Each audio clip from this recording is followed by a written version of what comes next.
Hello and welcome.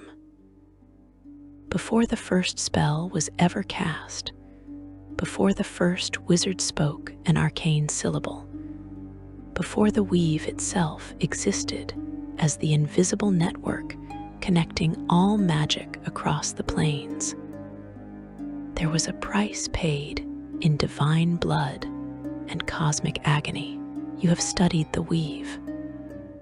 You have channeled its power through your fingertips, shaped reality with words of power, bent the fundamental laws of existence to your will. But have you ever wondered what it cost to create? Not the personal cost to you, the student, the apprentice, the master, but the original cost. The price paid by a goddess who loved the world so much that she literally tore a piece of herself away, ripped out her own divine essence, and hurled it into the void to become something new, something unprecedented, something that would change the nature of reality forever. This is not a story of peaceful creation. This is not a tale of careful divine planning and measured cosmic architecture. This is the story of desperation, of sacrifice so profound that it reshaped the fundamental nature of existence across all of Faerûn and beyond.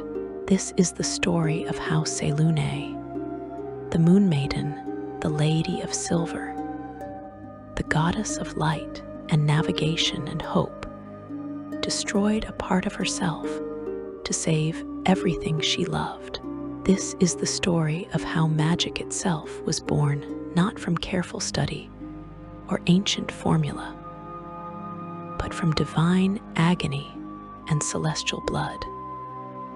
You walk through a world where magic is as common as breath, where every village has at least one person who can light a candle with a thought, where great cities float in the sky on nothing but arcane power, where the dead can be called back from beyond death's veil, where time itself can be bent and space folded. You take this for granted.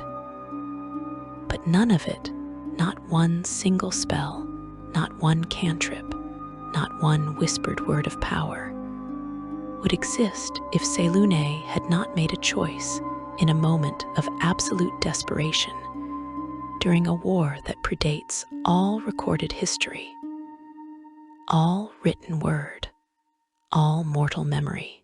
She chose to diminish herself forever so that others might have power.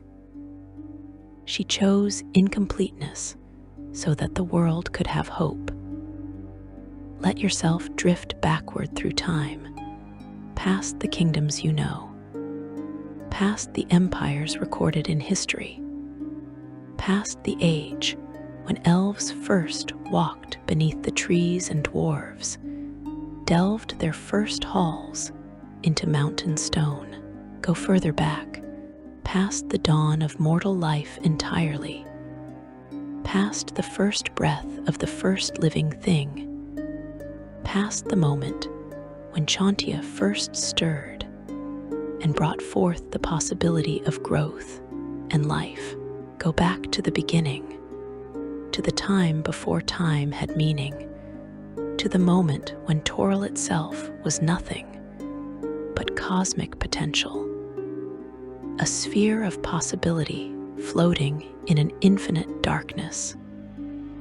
The void was absolute, not the darkness of night, which you can navigate by starlight or the glow of Selûne's moon, not the darkness of a deep cave, which you can pierce with torchlight, or the simple spell that conjures illumination. This was primordial darkness, the absence of not just light, but the very concept of illumination. This was the darkness that existed before the first star ignited, before the first flame flickered, before even the gods themselves understood what it meant to see. In this darkness, two beings emerged. Not created, not born in any sense you would understand, but simply becoming aware, coming into existence as fundamental forces of reality. They were twins in the truest sense, mirror images of each other, two sides of the same cosmic coin, equal in power and opposite in nature. One was Selûne, and she embodied light, change, growth, the potential for transformation, the promise that tomorrow could be different from today. The other was Shar, and she embodied darkness, stasis, permanence, the comfort of unchanging void, the promise that nothing would ever disturb the perfect silence of non-existence. They were not enemies at first. This is crucial to understand. Before the war, before the conflict that would birth magic itself, these two goddesses were not adversaries. They were complementary forces, two necessary aspects of reality learning to understand themselves and each other. Selûne looked at the void and saw potential. Shar looked at the void and saw perfection. Neither was wrong. Neither was evil. They were simply different. And in the beginning, that difference seemed manageable, even beautiful in its symmetry. The darkness between them was peaceful. For uncounted eons, they existed in this state. Two goddesses floating in an infinite void, neither creating nor destroying, simply being.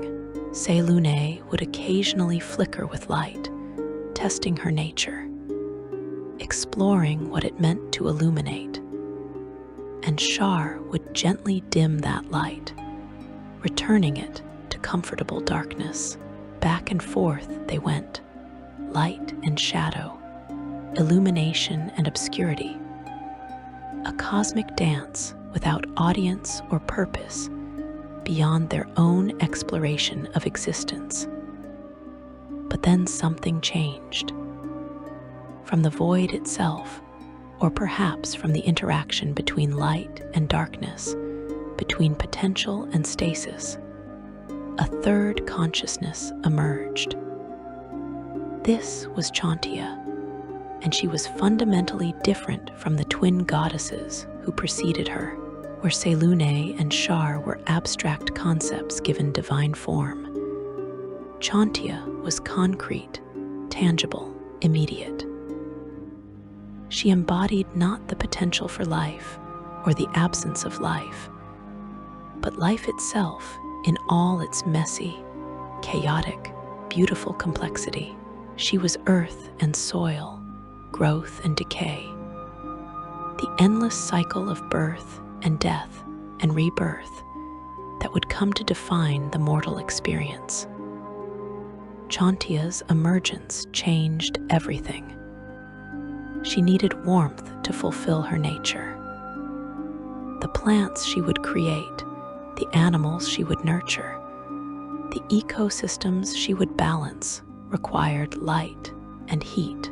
The void was too cold, too static, too perfect in its emptiness for life to take root and flourish. She reached out to Selûne, recognizing in the goddess of light a kindred spirit, a being who understood change and growth and the beauty of transformation. Selûne responded with joy. Finally, here was purpose for her light. Finally, here was reason to illuminate the darkness beyond mere exploration of her own nature. She gathered her power and created the first sun, a sphere of burning radiance that would warm Chantia's sphere, the world that would eventually be called Toril.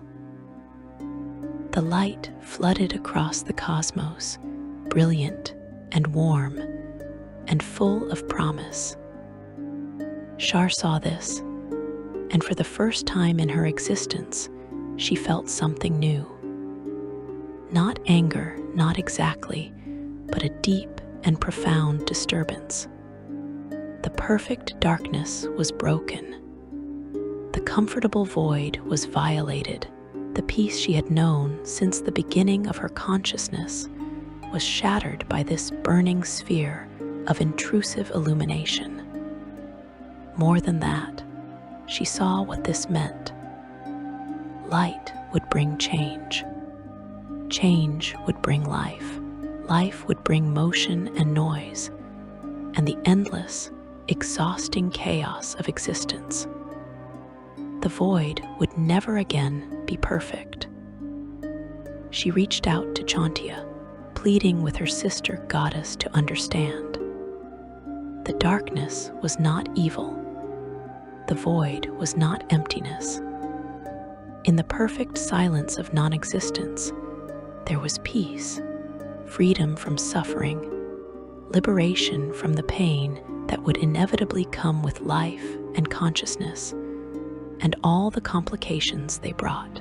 Would it not be better, Shar argued, to remain in the comfortable darkness than to embrace the uncertain pain of existence? Chantia could not accept this.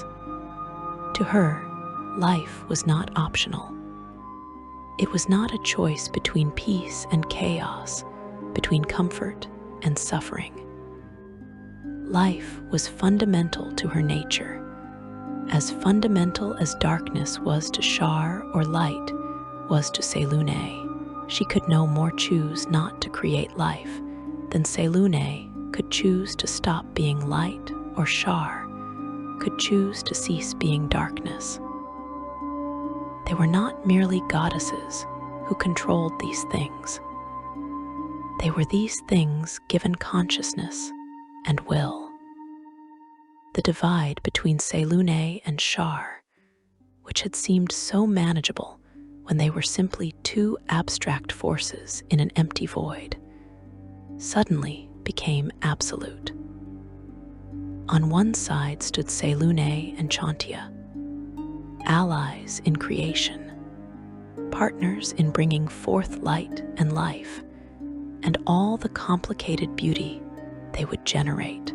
On the other side stood Shar, alone, defending the perfect darkness against violation, fighting to preserve the peace of non-existence against the intrusive chaos of life. You must understand that neither side was wholly right or wholly wrong. Selûne genuinely believed that life was worth the suffering it would bring, that consciousness was a gift despite its burdens, that existence was preferable to void. Shar genuinely believed that the pain of life would outweigh its joys, that consciousness was a curse that trapped beings in endless cycles of wanting and losing, that the void offered liberation from suffering. Both goddesses loved in their own way. Both sought what they genuinely believed was best. And that made what came next inevitable. The philosophical disagreement became theological war. Shar could not simply allow Selûne and Chantia to create without opposition. To do so would be to betray everything she was, everything she believed, everything she knew to be true about the peace of non-existence. Selûne could not abandon Chantia or her own nature. To do so would be to deny the fundamental truth of her existence, the belief that light and life and change were good and necessary and worth fighting for. The war began not with armies or weapons, but with fundamental alterations to reality itself.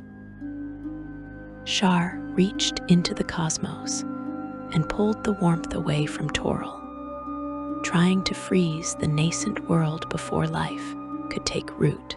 Selûne responded by intensifying the sun's heat, fighting to keep Chantia's sphere warm enough for life. Back and forth they went, each goddess pouring more and more power into the conflict. Each escalation met with counter-escalation, each action requiring a stronger reaction. The conflict drew in other entities, primordial beings existing since the formation of the cosmos, but largely inactive until now, sensed the massive expenditure of divine power and were drawn to it like moths to flame. Some sided with Shar, creatures of elemental darkness, and cold who preferred the void to existence. Others sided with Selûne, beings of fire and light who thrived on change and chaos. The war expanded beyond the two sisters, becoming a cosmic conflict that threatened to tear apart the newly forming reality. Selûne fought with everything she had. She created the stars, scattering them across the sky to provide navigation and hope, tiny echoes of her sun to remind mortals that even in the deepest darkness, light existed and would return. She created the moon, a reflection of her own face that would watch over Toril even when the sun set. A promise that she never stopped fighting, never stopped caring, never abandoned those who depended on her light. But it was not enough. Shar was too powerful, too determined, too willing to sacrifice everything to return reality to the perfect void she remembered. The goddess of darkness summoned powers that predated even the gods themselves, primordial forces of entropy and dissolution that sought to unmake what Selûne and Chantia had created. The battle reached a crescendo, and Selûne found herself facing a terrible truth. She could not win, not like this, not with the power she currently possessed. Shar was her equal in every way, and the primordial forces she had summoned tipped the balance firmly in the darkness's favor. Chantia's world hung in the balance, cooling rapidly. The nascent life that had just begun to stir already dying from the cold. The sun flickered and dimmed, struggling against the darkness that Shar wrapped around it like a smothering blanket. The stars began to go out one by one, snuffed like candles in a windstorm. Selûne stood at the edge of absolute defeat, watching everything she had created, everything she believed in, everything she fought for begin to crumble and fade. Chantia's cries echoed through the cosmos, desperate pleas for help as her world died. The primordial forces Shar had summoned pressed closer, eager to consume and destroy, to return everything to comfortable non-existence. And in that moment of desperation, Selûne made a choice that would echo through all of time. A decision so profound that it would literally reshape the fundamental nature of reality across all planes of existence. She looked within herself at her own divine essence, at the power that made her a goddess, and she understood what she had to do. Section 2. the war of light and darkness. The war between Selûne and Shar was not fought with swords or spells as you would understand them. This was before the weave existed, before magic, as you know, it had been invented, before there were rules or structures or patterns to channel power. This was raw divine essence clashing against raw divine essence. Fundamental forces of reality locked in combat so intense that their battle scars remain visible in the night sky even today, tens of thousands of years later. When Shar summoned the primordial forces to aid her cause, she reached into the deepest, oldest parts of existence itself and dragged forth entities that predated even the gods. These were not beings with thoughts or motivations as you would understand them. They were concepts given terrible form. Entropy itself answered her call, the fundamental principle that all things must eventually decay and return to nothing. The void personified came at her summoning, hungering to consume the light that Selûne had created. Cold beyond cold, darkness beyond darkness, silence so absolute it could shatter sound itself before it formed. These primordial forces did not care about Shar's philosophy or her genuine belief that the void was better than existence. They were not fighting for a cause or defending a principle. They simply were, and what they were demanded the destruction of everything Selûne had created. They flowed across the cosmos like a tide of absolute negation, and everything they touched ceased to be, not destroyed in the sense of being broken or shattered, but unmade, erased from reality so completely that it was as if it had never existed at all. Selûne watched the stars she had created wink out of existence as the primordial darkness consumed them. Each star had been a promise, a beacon of hope, a tiny echo of her own light placed in the sky to guide travelers and remind mortals that even in the deepest night, illumination existed somewhere. Now they were gone, erased, forgotten, as if she had never made them at all. The pain of watching her creation unmade was beyond anything she had experienced before. She was a goddess, immortal and powerful, but she was not immune to suffering. Each star that vanished was a piece of her heart torn away. The sun itself, that first and greatest of her creations, the burning sphere that was meant to warm Chantia's world and nurture the life that would emerge there, began to dim. The primordial cold wrapped around it like grasping fingers, squeezing, crushing, smothering its heat and light. Selûne poured more power into the sun, fighting to keep it burning. But the forces Shar had summoned were relentless. For every measure of light she created, they consumed too. For every degree of heat she generated, they stole 3. She was losing ground with every moment that passed. Chantia cried out from her world, her voice echoing through the cosmos with a desperation that tore at Selûne's soul. The Great Mother had only just begun to create, only just started to explore what it meant to nurture life, and already that life was dying. The first plants, barely more than simple organisms, froze solid as the temperature plummeted.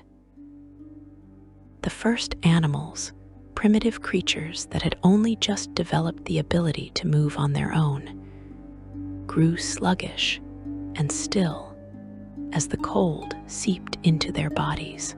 The oceans that Chantia had formed began to freeze from the surface down. Vast sheets of ice spreading across water that should have been teeming with emerging life. Selûne knew she had to do something desperate. The conventional battle was lost. She could see that clearly now.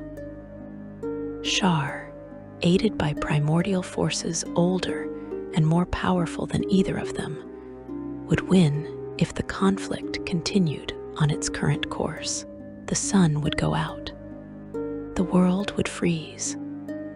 Life would die before it truly began, and the universe would return to the perfect, silent darkness that Shar remembered and loved. But Selûne refused to accept this. She was the goddess of light, of change, of navigation through darkness, of hope against despair. Surrender was not in her nature. If she could not win with the power she currently possessed, then she would find more power. If the conventional weapons of divine combat were insufficient, then she would create unconventional ones. If she had to sacrifice everything she was to save what she loved, then she would make that sacrifice without hesitation or regret.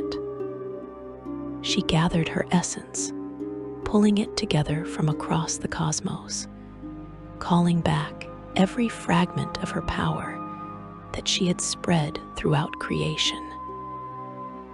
The moon dimmed as she withdrew her presence from it. The remaining stars flickered as she pulled her attention away from maintaining them.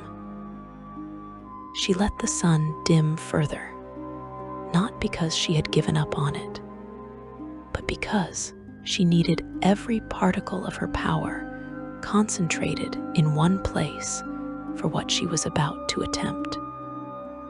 The primordial forces sensed her withdrawal and pressed their advantage.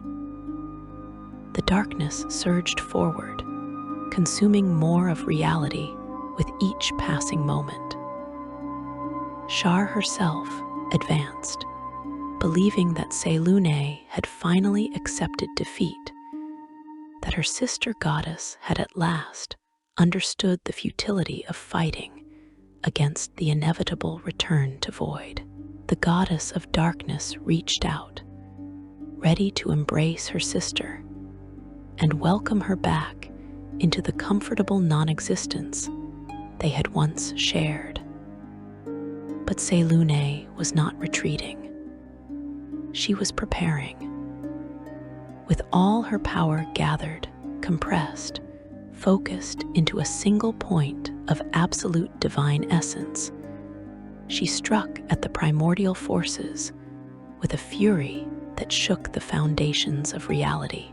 This was not the measured combat of before, the careful exchanges of power that had characterized the early stages of the war. This was desperation made manifest, hope weaponized, love transformed into pure destructive force. The blow caught the primordial entities completely unprepared. They had been created in the void, had existed since before existence itself had meaning, had never encountered anything that could truly harm them. They were fundamental principles of reality, as unkillable as mathematics or logic. But Selûne's attack was not aimed at killing them. She could not destroy entropy or unmake the void. Instead, she shattered them, broke them into fragments, scattered their consciousness across the cosmos so that they could no longer act with unified purpose. The explosion of power from that blow was unprecedented.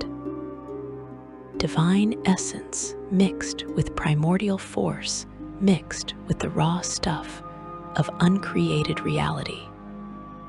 And from that cosmic collision, new things were born. This could imply that the explosion created not just physical objects, but conscious beings as well. Fragments of the shattered primordial forces became physical objects, no longer abstract concepts, but actual matter you could touch and hold. Some became gems of incredible power, crystallized divinity that would later be found by mortals and used to channel magic. Others became elementals, creatures of pure fire or water or air or earth, born from the collision of divine and primordial power. But the largest fragments, the pieces that contained the most power and consciousness, became something entirely new. Based on what we know of divine births during this era, they became gods themselves, lesser deities born from the conflict between Selûne and the primordial forces.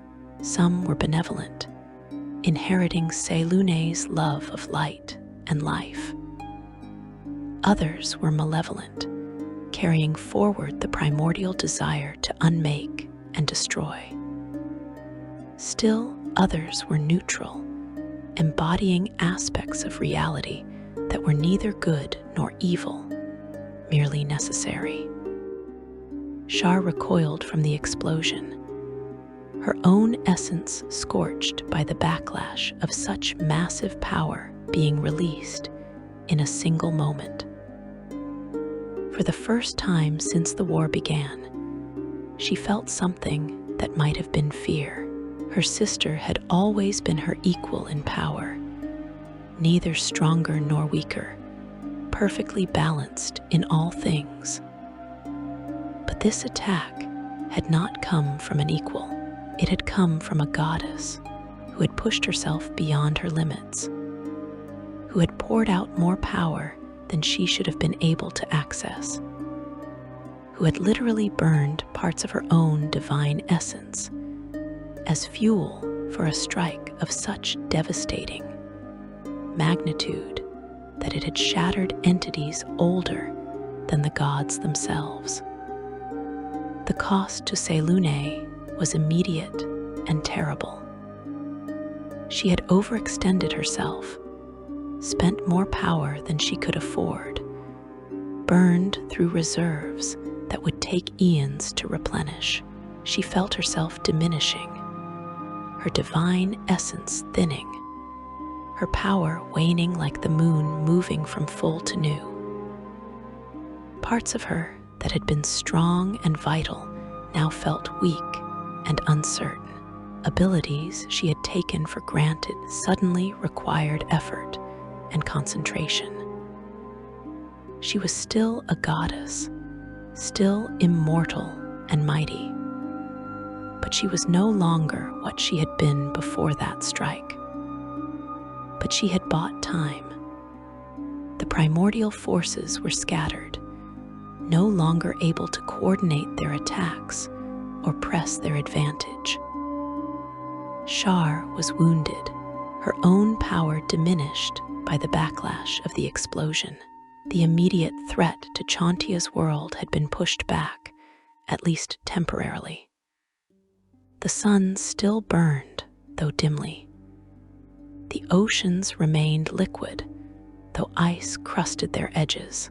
Life still clung to existence, fragile and threatened, but not yet extinguished. Selûne wept as she surveyed the battlefield. Her tears fell like rain, but these were not mortal tears. They were divine essence made liquid, fragments of her own power shed in sorrow and pain and exhaustion. Where they fell, they transformed. Some became physical objects, falling to Toril as meteorites that would later be discovered and revered as holy relics.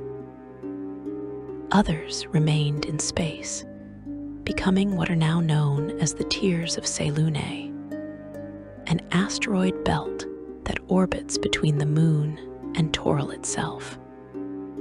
These tears are not ordinary asteroids. They are literal fragments of divine sorrow, pieces of a goddess's pain given physical form.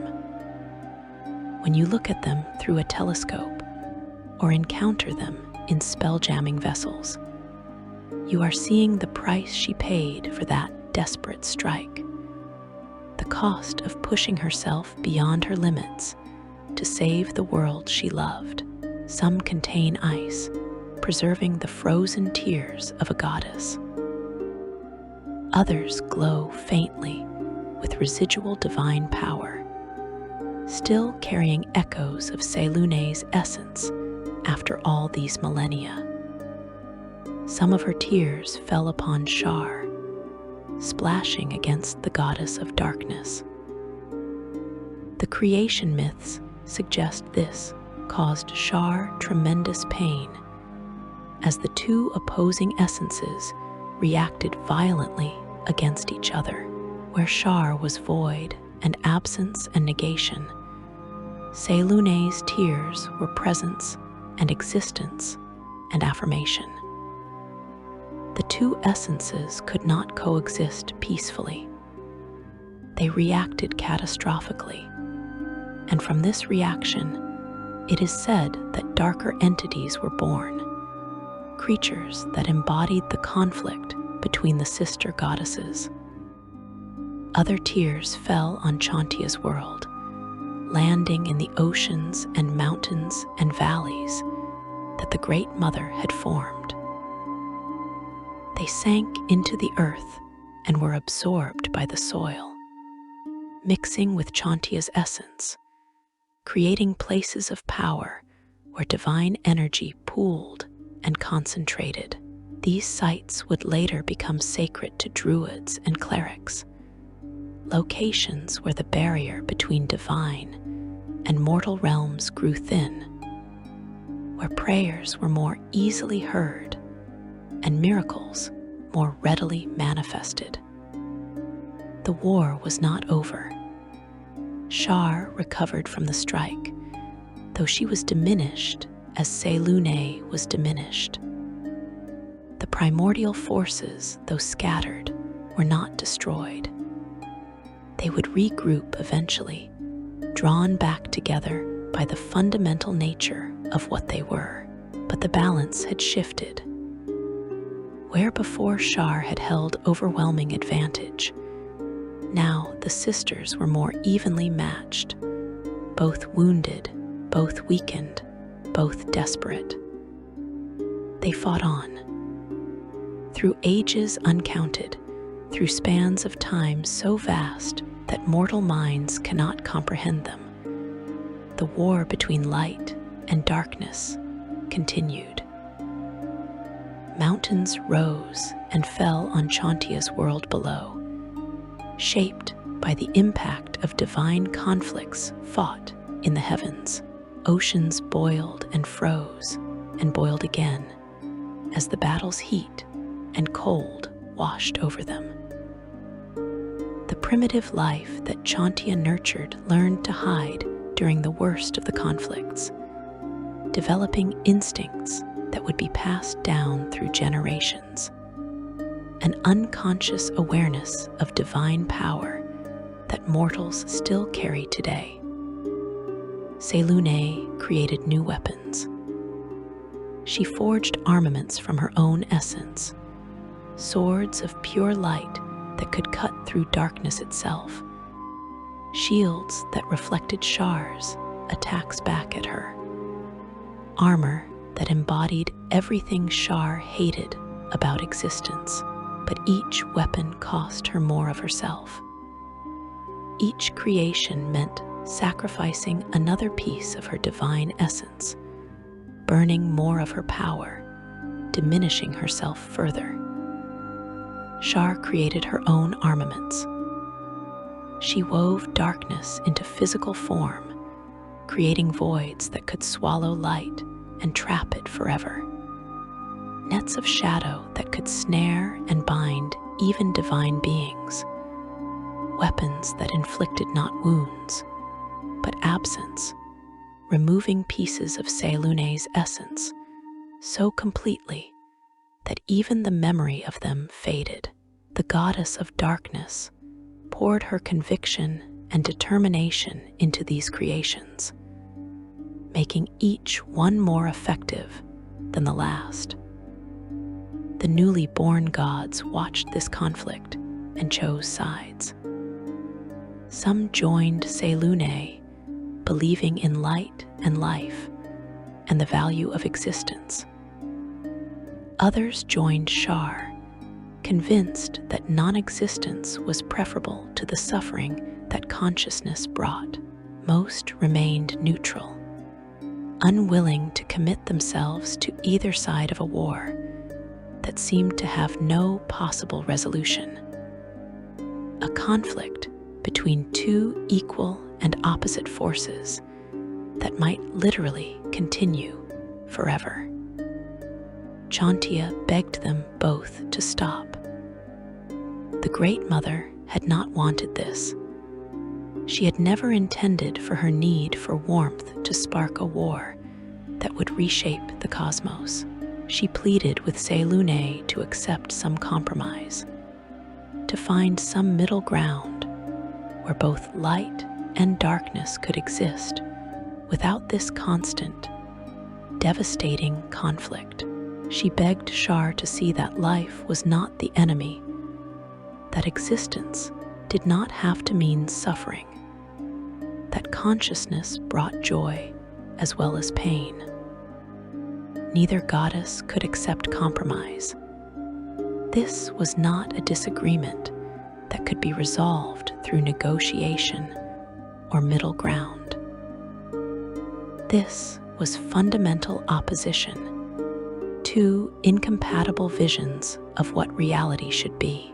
Selûne could not allow the darkness to triumph without betraying everything she was. Shar could not permit the light to dominate without abandoning her most deeply held beliefs. They were locked in a conflict that could only end with one goddess's complete victory, or both goddesses' complete destruction. The war raged on. Reality itself began to strain under the pressure of such sustained divine combat. Cracks appeared in the fabric of existence, places where the barrier between planes grew weak or shattered entirely. Through these cracks, creatures from other realities began to seep into the material world.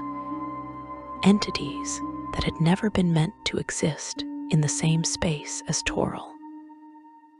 Some were benevolent, others malevolent, but all were alien, fundamentally wrong in ways that defied explanation. Selûne knew she was reaching the end of her endurance. She had spent too much of herself already. The weapons she had created, the tears she had shed, the massive strike that had scattered the primordial forces, all of it had cost her dearly. She was a fraction of what she had been when the war began. Still a goddess, but diminished, weakened, fading slowly, but inexorably like a candle burning down to its last inches of wax. And Shar knew it too. The goddess of darkness pressed her advantage, striking harder and faster, not giving her sister time to recover or regroup. The primordial forces had begun to coalesce again, drawn back together by the fundamental nature of entropy and void. Soon they would be whole once more, and when that happened, the war would be over. Selûne would be overwhelmed. Chantia's world would freeze and die. Life would be extinguished, and reality would return to the perfect, peaceful darkness that Shar remembered and loved. Selûne stood at the edge of final defeat, watching the darkness close in around her. And she understood that conventional methods would never be enough. She had fought with everything she had. She had created weapons and armies and allies. She had poured out her power in displays of devastating force. She had sacrificed pieces of herself over and over again, and none of it had been sufficient.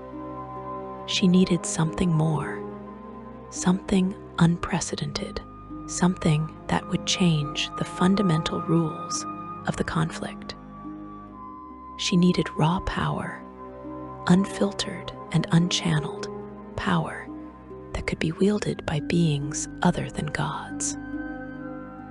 She needed a way to multiply her strength beyond her own divine limitations. She needed to create something that had never existed before, something so powerful and so transformative that it could tip the balance of a war between goddesses. Section 3. The Ultimate Sacrifice, Birth of the Weave. The concept of magic did not exist before this moment. You must truly understand this. When you speak a word of power and reality bends to your will, when you gesture and fire springs from your fingertips, when you reach into the weave and pull forth the energy to reshape existence itself, you are accessing something that was created in a single moment of desperate, terrible sacrifice. Magic is not a natural force like gravity or time.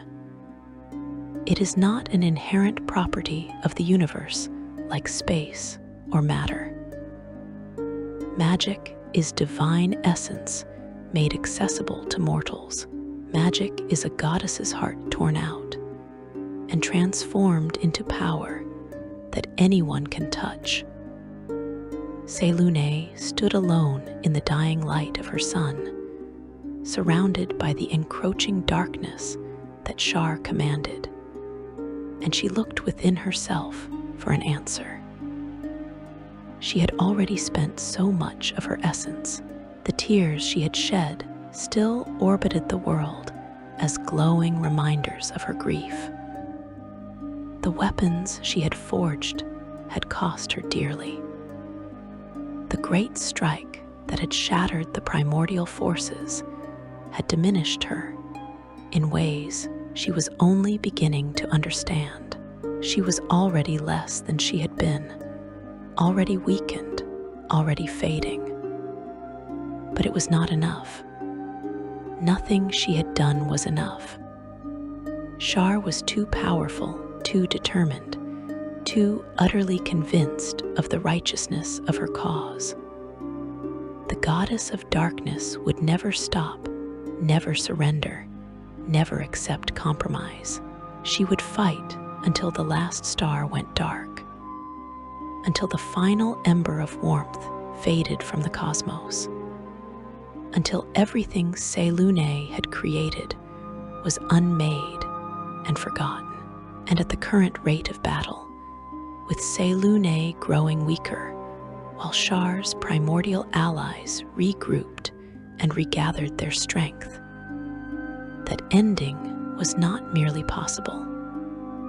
It was inevitable.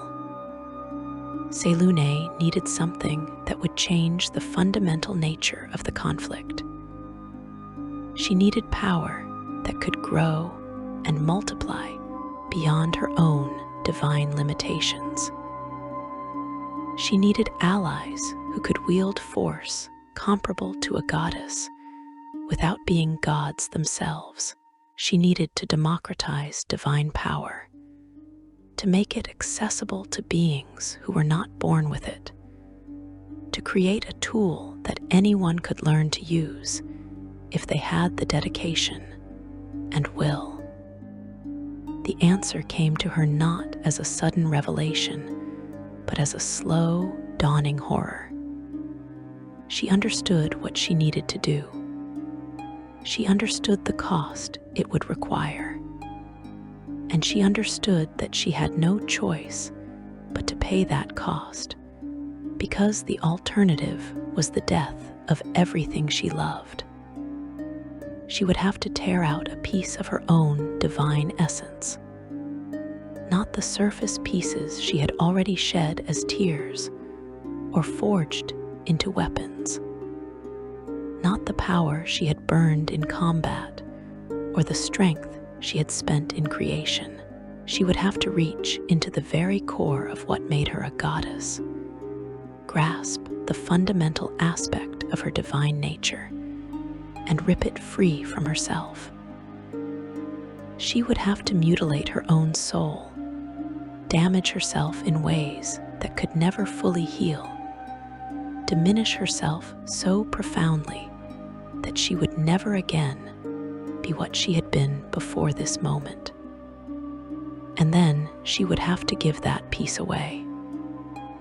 Not use it herself, because that would defeat the purpose.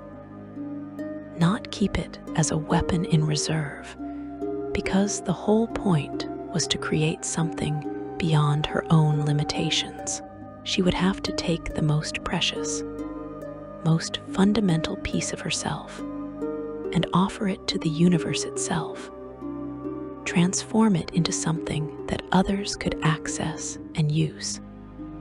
Make her own divine power available to beings who had no inherent right to wield such force. The thought terrified her. Gods were not meant to be diminished like this. Divine essence was not supposed to be divided and distributed. What she was contemplating violated every natural law of divine existence. It was self-mutilation on a cosmic scale. It was choosing to become permanently, irreversibly less than what she was, to carry an emptiness inside herself for all eternity, to forever feel the absence of something that had once been integral to her very existence. But Chantia's world was dying. The sun was fading. Life was freezing and failing. And Shar's darkness pressed closer with every moment, hungry and relentless, and utterly convinced of its righteousness. Selûne made her choice. She reached into herself, past the layers of power and presence that made her visible and tangible, past the abilities and domains that defined her nature, down to the very core of what made her divine. There, at the center of her being, was her essence, the fundamental spark that made her a goddess rather than a mortal, the seed from which all her power grew. It was beautiful beyond description, pure and perfect and utterly hers. It was the source of everything she was and everything she could be. She grasped it. The pain was immediate and indescribable. You cannot imagine what it feels like to touch your own soul, to wrap your consciousness around the very thing that makes you exist, to hold in your awareness the fundamental fact of your own being. It is like trying to see your own eyes without a mirror, like trying to hold yourself in your own arms, like trying to comprehend the totality of your existence all at once. It should have been impossible. It was impossible, but Selûne did it anyway, because she had no other choice. She pulled. The pain multiplied 1,000-fold. This was not physical agony which she could have endured. This was existential torment, the sensation of unmaking yourself while remaining conscious, of destroying your own foundation while still standing on it. She felt herself beginning to fragment, her consciousness threatening to scatter across the cosmos as she damaged the very thing that held her together. But she did not stop. She pulled harder, using strength she did not know she possessed, determination born from absolute desperation. The essence resisted, not out of malice, but because it was not meant to be removed. It was like trying to pull your own heart from your chest while keeping it beating, like trying to separate your mind from your brain without losing consciousness. It was fundamentally wrong in every possible way. Something tore, not cleanly, not surgically, but ragged and agonizing. A piece of her essence came free in her grasp. The shock of separation nearly destroyed her consciousness entirely. She screamed, a sound of such primal agony that it echoed through every plane of existence, shattering some of the weaker barriers between realities, causing every divine being in the cosmos to pause and turn their attention toward the source of such terrible pain. Shar froze, recognizing her sister's voice in that scream. For a moment, just a moment, the goddess of darkness felt something that might have been concern. They were enemies now, locked in a war that could only end with one of their defeats. But they had been sisters first. They had emerged together from the primordial void. They had danced the first dance of light and shadow in an empty universe. And now Selûne was screaming in a way that suggested damage beyond anything Shar had intended or desired. The piece of essence that Selûne had torn from herself hung in space before her, pulsing with raw divine power. It was formless at first, not yet solidified into any particular shape or purpose. It was pure potential, the stuff from which gods were made, the raw material of divinity itself. In its current state, it was useless. Worse than useless, it was dangerous. Uncontained divine essence could tear holes in reality, create paradoxes, spawn horrors that should never exist. Selûne knew what she had to do next. Through the agony that threatened to overwhelm her consciousness, through the shock of self-inflicted mutilation, through the terrible awareness of the emptiness now gnawing at her core, she reached out with her remaining power and began to shape the essence she had torn free. She gave it structure, not the rigid structure of law or mathematics, but the flexible structure of potential and possibility. She created patterns within it, channels through which power could flow, frameworks that would allow others to access and manipulate it. She was inventing, creating something that had never existed before, building the architecture of magic itself from nothing but intuition and desperate need. She gave it rules.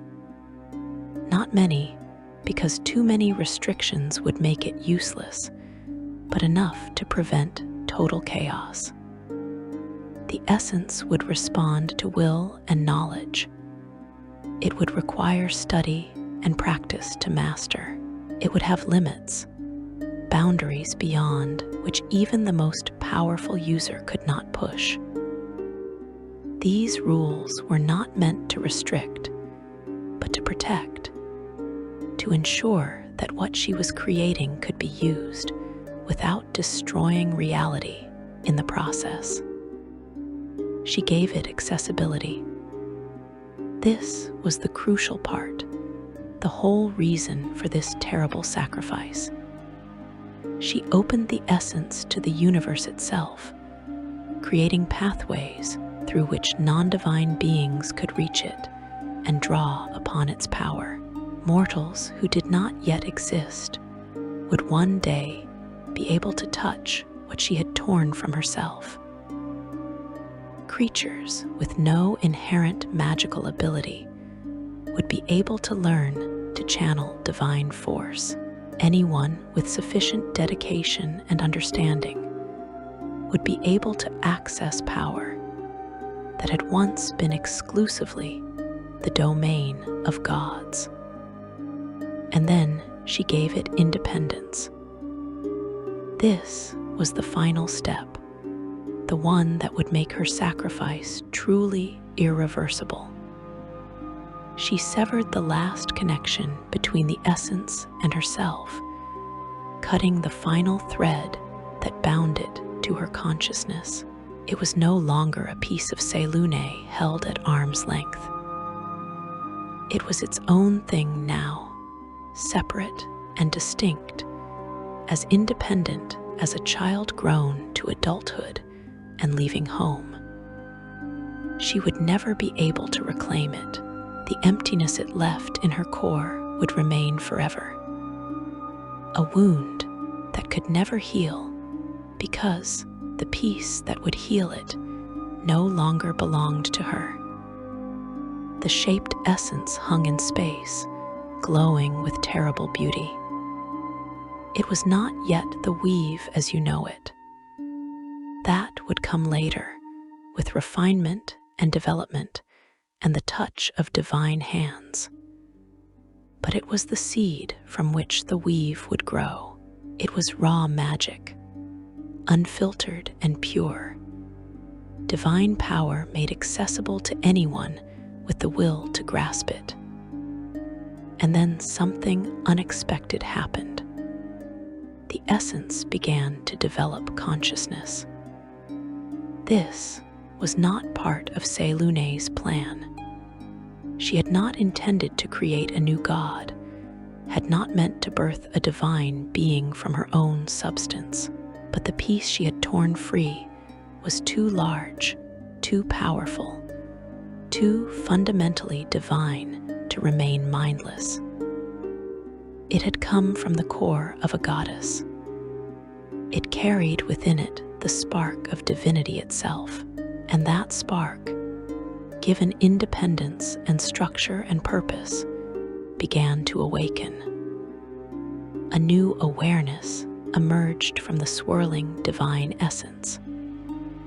It was confused at first, uncertain of its own existence, struggling to understand what it was and where it had come from. But it learned quickly, absorbing knowledge from the cosmos around it, drawing understanding from the very structure that Selûne had given it. Within moments, it knew itself. Within minutes, it understood its purpose. Within hours, it had chosen a name. Mystra, the first goddess of magic. Born not from the void like the primordial deities, not from conflict like the newer gods, but from sacrifice. Born from a goddess who loved the world so much that she tore out her own heart to save it. Mystra looked at Selûne and understood immediately what had been done. She saw the emptiness in the Moon Maiden's core, the ragged wound where something fundamental had been ripped away. She felt the connection between them, not the connection of a piece to its whole, because Mystra was her own being now, but the connection of a child to a parent, a creation to its creator. She knew with absolute certainty that she existed only because Selûne had chosen to diminish herself forever. The new goddess spoke her first words, and they were a promise. She would not let this sacrifice be wasted. She would guard the magic that had been created from her substance. She would teach mortals how to use it wisely. She would be the bridge between divine and mortal, the intermediary through which non-gods could access godly power. She would fulfill the purpose for which she had been created, not out of obligation, but out of love for the goddess who had suffered so terribly to bring her into existence. Selûne could barely hear her. The agony of self-mutilation had not faded. If anything, it had grown worse as the shock wore off and the full reality of what she had done became clear. She had destroyed herself, not killed herself, which might have been merciful, but damaged herself in ways that would never heal. She would live forever as all gods do, but she would live forever with a hole in her center, an absence where something vital had once been.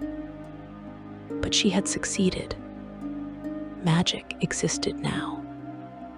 Raw power, accessible to anyone who learned its secrets, was available to the universe.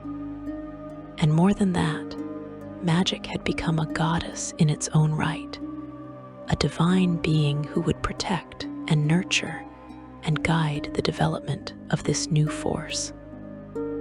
Mystra turned her attention to the war that still raged around them. Shar had recovered from her moment of shocked concern and was pressing her advantage again. Sensing that Selûne was more vulnerable than ever before, the primordial forces had nearly finished regathering, their scattered consciousness coalescing back into unified purpose. The darkness pushed forward, eager to finish the war, while the Moon Maiden was weak and wounded. The new goddess of magic raised her hands, and for the first time in the history of the cosmos, a spell was cast. Not divine power used directly, not a god simply willing something to happen, but structured magic channeled through the frameworks that Selûne had created, power flowing according to rules and patterns, and the architecture of what would become the weave. Mystra spoke words that had never been spoken before, made gestures that shaped reality in new ways, and magic, true magic, erupted into existence. The effect was devastating. The primordial forces, which had seemed unstoppable just moments before, recoiled from this new type of power. They had been born in a universe without magic. They had evolved to combat divine force and mortal strength. But this was something entirely different, something they had no defense against, something that could harm them in ways that pure divine power never could. Mystra struck again, and based on the accounts of divine conflicts from this era, we can infer she cast a spell of pure banishment. She reached into the fundamental nature of the primordial forces, understood what they were and where they came from, and sent them back to the deep places of void from which Shar had summoned them, not destroyed, because like Selûne before her, she understood that such fundamental forces could not truly be killed, but scattered, diminished, cast down to the deepest and most remote corners of existence, where they would take eons to gather enough strength to threaten reality again. Shar watched this display of power and understood that the war had fundamentally changed. She was no longer fighting against just her sister. She was fighting against a new goddess whose entire existence was defined by the wielding and manipulation of power, a deity whose very nature was magic itself. And more than that, she was fighting against something that could grow beyond its creator's limitations. Selûne could teach mortals to use magic. Those mortals could develop new spells, discover new applications, find new ways to channel and shape the power. Magic could evolve and expand in ways that divine power never could. The goddess of darkness made a calculation. She could continue the war, but the cost would be enormous. Mystra was fresh and strong, formed from the best and most powerful piece of Selûne's essence. The Moon Maiden, though weakened, was still a goddess, still capable of fighting.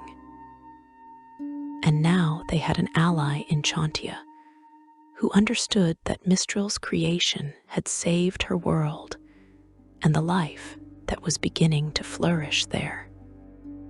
Shar could not win. Not now. Not with these odds. Perhaps not ever, with magic loose in the universe and available to beings who would multiply and learn and grow stronger with each generation.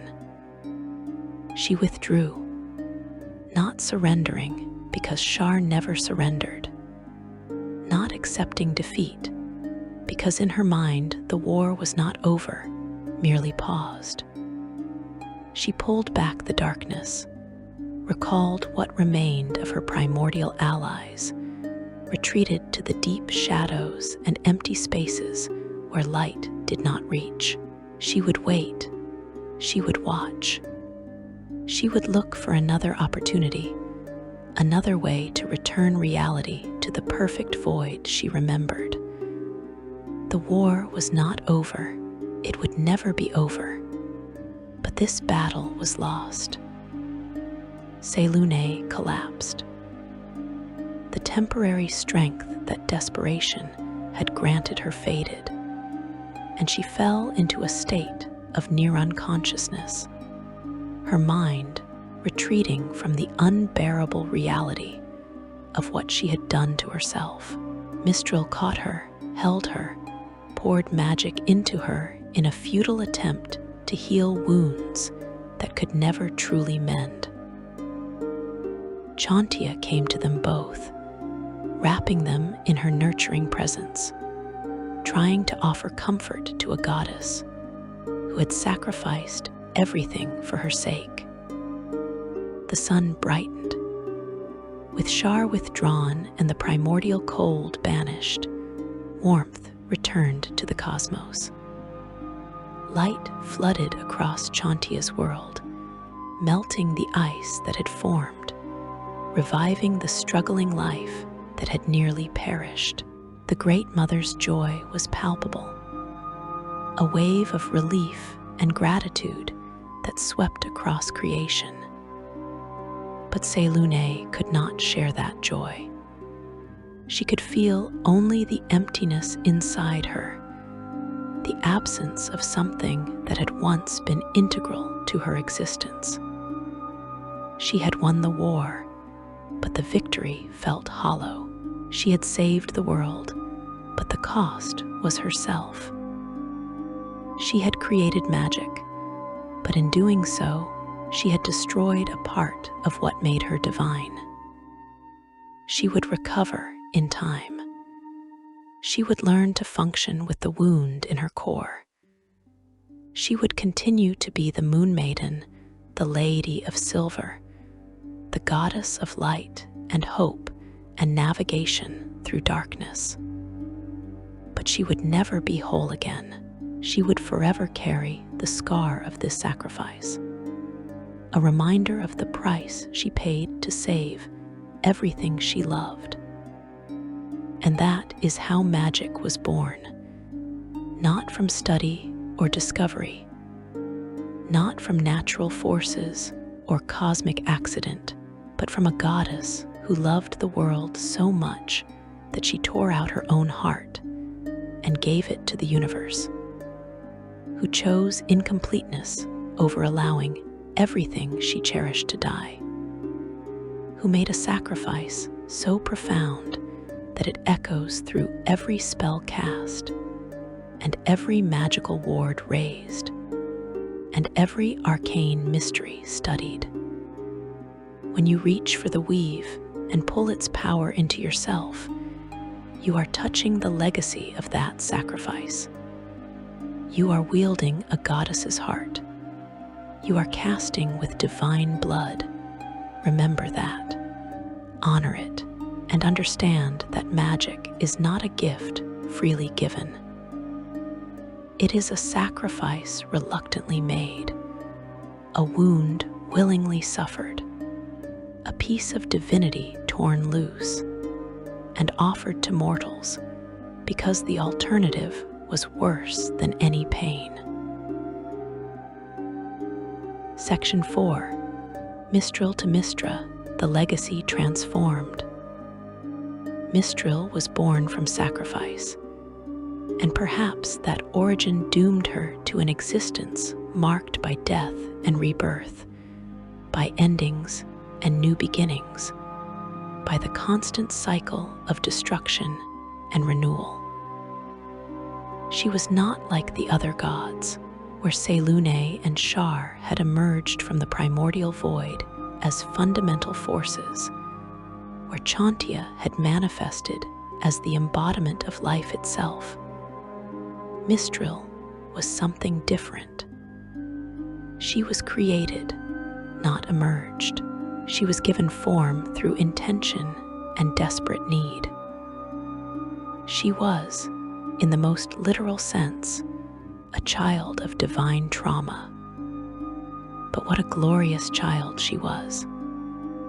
Mistral took to her purpose with enthusiasm that bordered on obsession. She understood that she existed to make magic accessible, to teach mortals how to wield the power that had been torn from Selûne's core. She descended to Toril, walking among the primitive peoples who were just beginning to develop language and culture, and she taught them the first words of power. She showed them how to gesture in ways that shaped reality. She demonstrated the mental discipline required to channel magical energy without being consumed by it. The early practitioners of magic were few, and their spells were simple. A farmer who could make crops grow faster, a healer who could close wounds with a touch, a warrior who could strike with supernatural strength. These were not the grand workings you know today, not the reality-bending spells that can stop time or reshape landscapes. But they were magic nonetheless, and each successful casting proved that Selûne's sacrifice had not been in vain. Mistral created the first true structure for magic, the framework that would eventually evolve into the weave as you know it. She took the raw patterns that Selûne had imposed on divine essence and refined them, organized them, made them more accessible and easier to understand. She established the first schools of magic, teaching mortals to categorize spells by their effects and purposes. She set the boundaries beyond which even the most powerful mortal caster could not push, ensuring that magic would never grow so powerful that it threatened reality itself. Or so she thought. For thousands upon thousands of years, Mistral guided the development of magic. Civilizations rose and fell. Empires expanded and collapsed. But through it all, magic grew more sophisticated and more powerful. The elves, with their long lifespans and patient natures, became master wizards who could cast spells of incredible complexity. The humans, with their brief lives and burning ambition, pushed the boundaries of magical theory faster than any other race. Even the dwarves, who generally preferred hammer and anvil to staff and spellbook, developed their own form of magic, runic power, carved into stone and metal. Magic became woven into the fabric of Faerûn itself. Cities were built on foundations of enchantment. Kingdoms were defended by magical wards. Trade routes were protected by spells that kept monsters at bay and bandits confused. The very landscape was transformed by magical working, with floating cities and underground realms and pockets of twisted reality, where the normal laws of physics no longer applied. Mistral watched all of this with pride and growing concern. She had intended magic to be a tool, a way for mortals to defend themselves and improve their lives. But mortals being mortals, they quickly learned to use it for conquest and domination as well. Wars were fought with fireballs and lightning bolts instead of swords and arrows.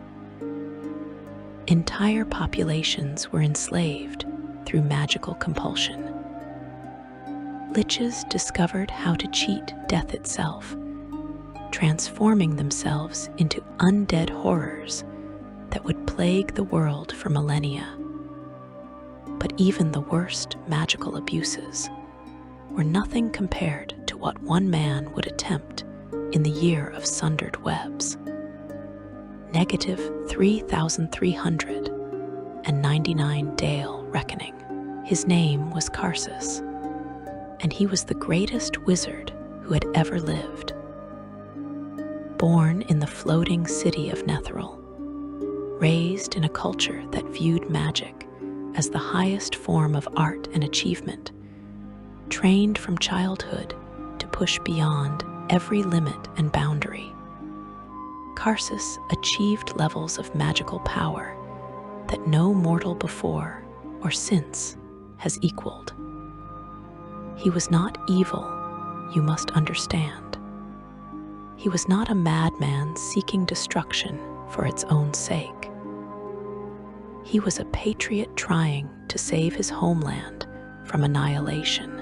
The Netherese Empire was under attack by creatures called Farim, alien horrors that fed on magic itself and used it to devastating effect.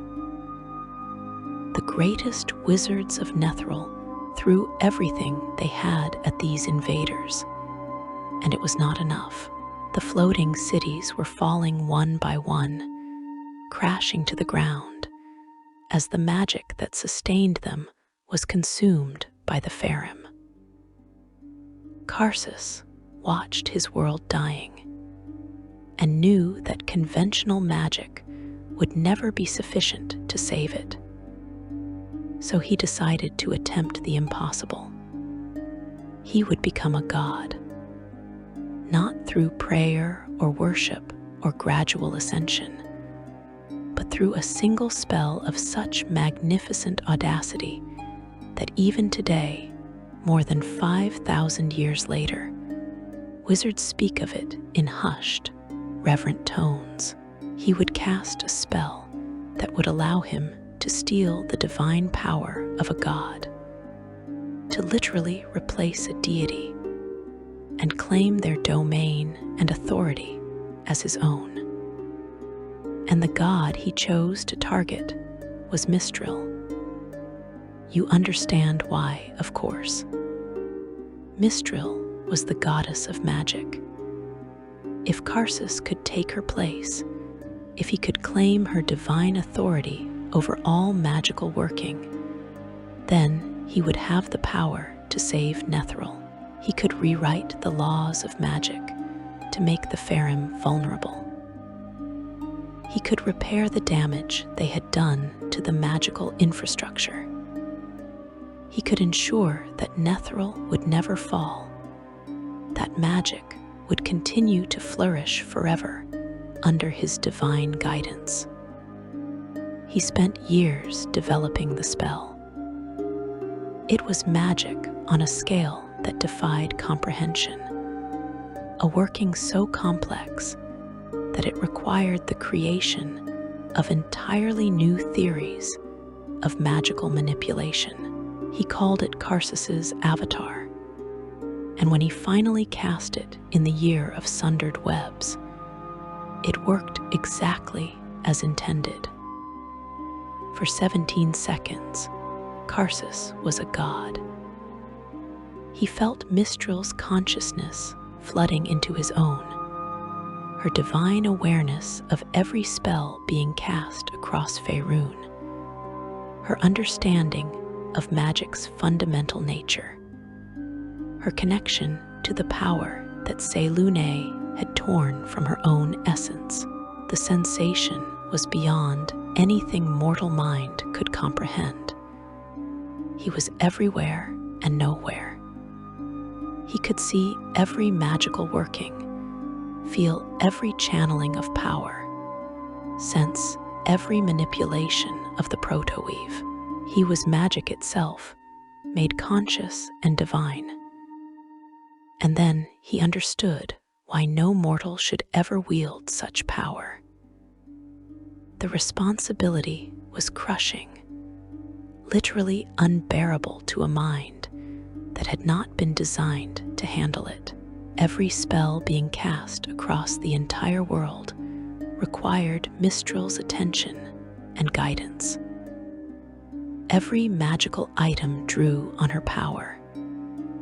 Every ward and enchantment and working needed her consciousness to maintain it. She was not merely observing magic. She was magic, actively sustaining every single application of power across all of Faerûn simultaneously. Karsus's mortal mind, brilliant as it was, could not handle this load. He tried to focus on the Faerûn, tried to use his newfound divine power to save Netheril, but he could not filter out all the other demands on his attention. Spells began to fail as he lost control. Enchantments unraveled.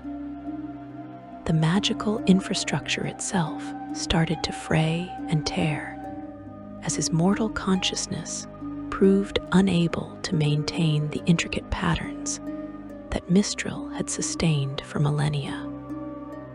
The floating cities of Netheril began to fall.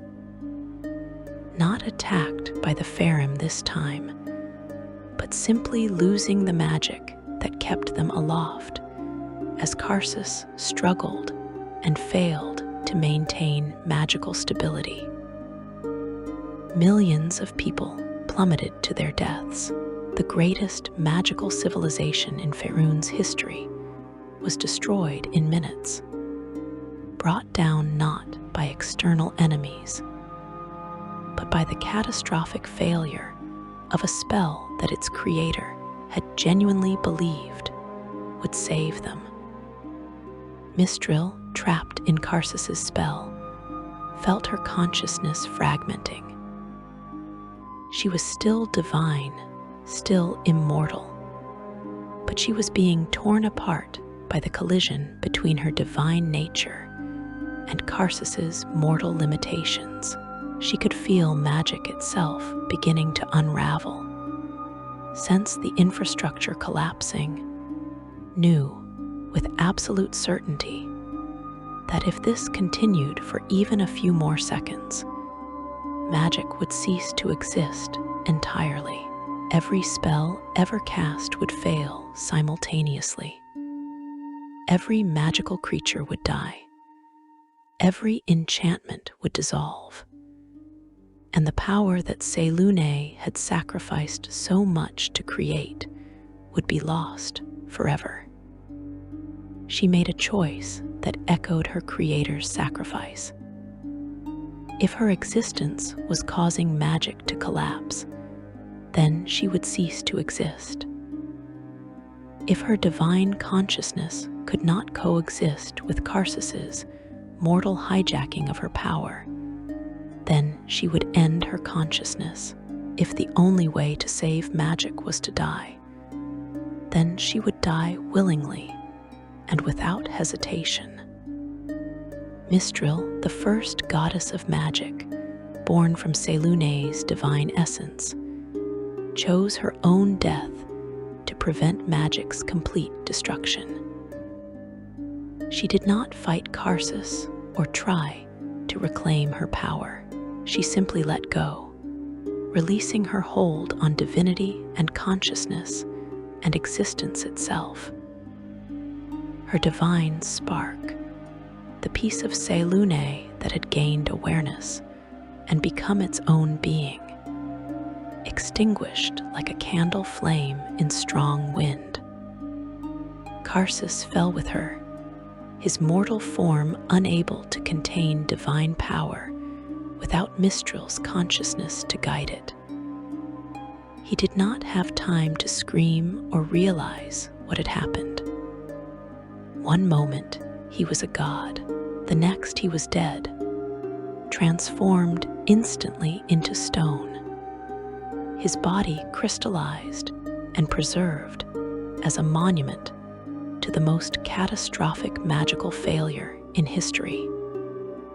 Magic shattered, not completely, not irreversibly, but badly enough that magic became temporarily impossible across vast swaths of Faerûn. Wizards found themselves unable to cast even the simplest cantrips. Magical items went dark and lifeless. Enchantments that had lasted for centuries dissolved in seconds. The backlash killed thousands of spellcasters outright, their bodies unable to handle the sudden cessation of magical flow through the pathways they had spent years developing. But Mistral's sacrifice had worked. By dying, she had broken Karsus's spell before it could cause total and permanent magical collapse. Magic was damaged, but not destroyed. The infrastructure still existed, even if it was temporarily inaccessible. The foundation that Selûne had created, the divine essence that had been torn from her core, remained intact. And from that remaining essence, a new goddess was born. Not immediately, because divine consciousness does not reform instantaneously. But within hours of Mistral's death, awareness began to stir in the damaged magical infrastructure. A new mind, similar to but distinct from Mistral's consciousness, emerged from the framework she had created. This new goddess took a new name, a slight variation that acknowledged both continuity and change. She called herself Mystra. Mystra was born from crisis, and her first act was to repair the damage that Karsus's spell had caused. She rewove the torn strands of magical energy. She reestablished the channels through which power could flow. She recreated the patterns and structures that allowed mortals to access magic safely. But she also changed things. She imposed new restrictions, new boundaries, new rules designed to prevent anyone from ever attempting what Karsus had tried. She created what became known as the Ban of Karsus, a fundamental change to the nature of magic itself that made certain workings permanently impossible. No spell above 9th level of power could ever be cast again. No mortal could attempt to steal divine power through magic. The most dangerous and reality-threatening applications of magical force were simply removed from possibility, written out of existence at the fundamental level of the magical infrastructure. Some wizards wept when they learned of these restrictions. The greatest heights of magical achievement were now forever out of reach. The spells that Netheral's archmages had cast routinely would never be possible again. Magic had been diminished, its potential limited, its power capped at levels far below what had once been achievable. But most were simply grateful that magic still existed at all. Mystra had saved magic when she could have let it collapse entirely. She had chosen to preserve magic in limited form rather than allow it to be destroyed completely, and she had done so at great personal cost, because being born from crisis meant carrying the trauma of Mistral's death, feeling the echo of that sacrifice in her own consciousness, knowing that she existed only because her predecessor had chosen annihilation over failure. For more than 3,000 years, Mystra guided magic as Mistral had before her. She taught new generations of wizards. She answered the prayers of those who worshipped her. She maintained the weave with vigilance born from the knowledge of how easily it could be destroyed. She was a devoted goddess, committed to her duty, determined to honor both Mistral's sacrifice and the original sacrifice of Selûne that had made magic possible in the first place. And then the time of troubles came, and Mystra died again. The details of the time of troubles are complex and often contradictory, but the essential facts are these.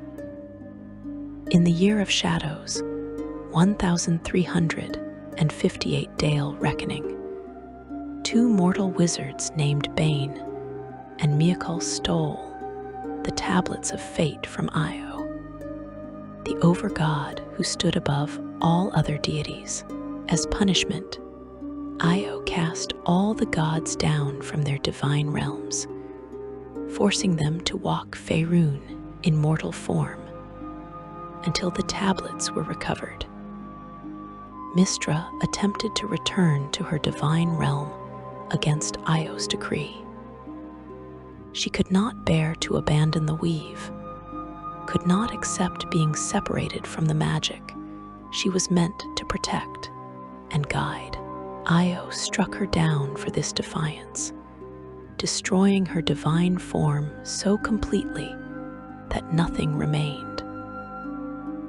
The goddess of magic died for the second time, and once again magic teetered on the edge of collapse.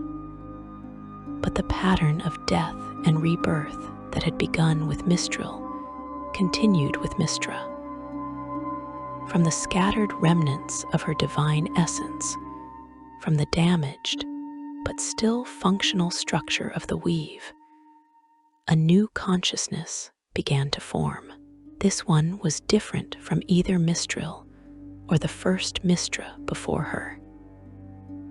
This one had been mortal first, a human wizard named Midnight who had been caught up in the chaos of the time of troubles and found herself in possession of Mistra's power. Midnight did not ask for divinity. She did not seek to become a goddess. But when Mystra died and left the magic of Selûne without a divine guardian, when the weave began to unravel for the third time in history, Midnight made a choice. She took up the mantle of the goddess of magic. She allowed Mystra's remaining divine essence to merge with her own consciousness. She became the new Mystra, third goddess of magic, born like her predecessors from sacrifice and necessity. This Mystra was different from her predecessors in crucial ways. She remembered being mortal. She understood firsthand the limitations and frustrations that wizards faced. She knew what it felt like to struggle with a difficult spell, to fail a casting, to push yourself to exhaustion trying to master new magical techniques. This perspective made her more sympathetic to mortal concerns, more willing to listen to prayers and requests, more understanding of human weakness and ambition.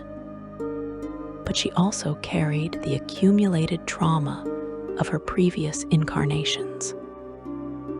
She felt Mistral's death echoing in her consciousness. She experienced the first Mistra's destruction as if it had happened to her personally. She bore the weight of two divine deaths, two moments when magic had nearly ceased to exist, two instances when only desperate sacrifice had preserved the weave. This trauma made her cautious, perhaps overcautious, deeply afraid of any magical working that might threaten the stability she had fought so hard to maintain. For more than 127 years, this third Mystra guided magic through an age of unprecedented change. The mortal races recovered from the time of troubles. New civilizations rose from the ashes of those destroyed during the divine chaos. Magic flourished in new and unexpected ways as wizards discovered applications and techniques that previous generations had never imagined. And then, in the year of Blue Fire, 1385 Dale Reckoning, the god Sirik murdered Mystra with assistance from Shar. The goddess of magic died for the third time, and this death was the most catastrophic of all. The weave did not merely fray or tear. It exploded, unleashing a magical catastrophe called the Spell Plague that reshaped the entire world. Continents collided. Kingdoms vanished. Reality itself became unstable, with areas of wild magic appearing where the normal laws of existence no longer applied. For more than 100 years, Selûne existed without a goddess of magic.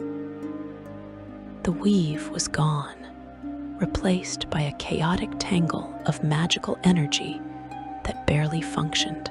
Wizards had to relearn their art almost from scratch, developing new techniques for a new and unpredictable magical environment. Many abandoned arcane study entirely, choosing to become warlocks or sorcerers, accessing power through pacts or inborn talent rather than trying to study magic that no longer followed consistent rules. But eventually, inevitably, Mystra returned.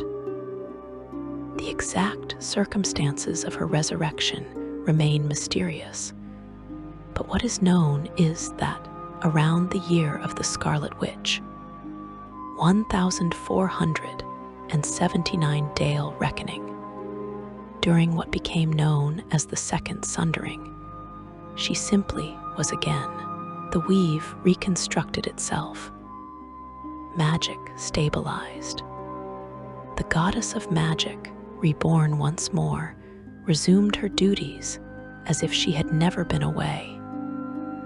This fourth Mystra, or perhaps still the third Mystra resurrected rather than replaced, is the goddess you know today.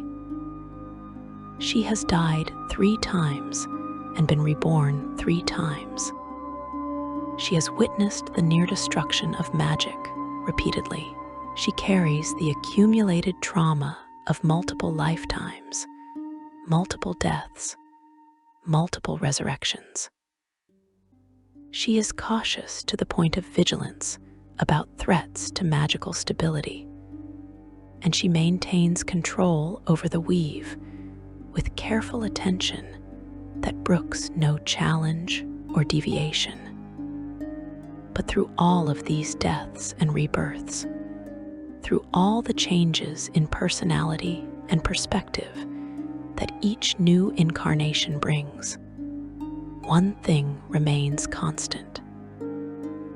Every version of the goddess of magic, from Mistral to the current Mystra, is fundamentally connected to Selûne's original sacrifice. They are all, in essence, pieces of the Moon Maiden's divine heart, given independence and purpose. They all exist because a goddess loved the world enough to tear herself apart to save it. When you pray to Mystra, you are also praying to Selûne. When you draw power from the weave, you are touching what was once part of the Moon Maiden's core. When you cast a spell, you are wielding the legacy of a sacrifice made before mortal life even existed. The two goddesses remain linked across all of time, and through every incarnation of magic's divine guardian. And Selûne herself remains diminished. The piece she tore from her essence never returned to her. She never regained what she sacrificed. For more than 37,000 years, since before the first elf walked beneath the trees, or the first dwarf delved into mountain stone, the Moon Maiden has carried an emptiness at her core. She functions. She continues her divine duties. She lights the night sky and guides travelers and inspires hope. But she does so while forever feeling the absence of what she gave away. The wound that can never heal, the price she paid for magic's existence. Section 5. The eternal bond and the weight of creation. The connection between Selûne and Mystra runs deeper than most scholars realize.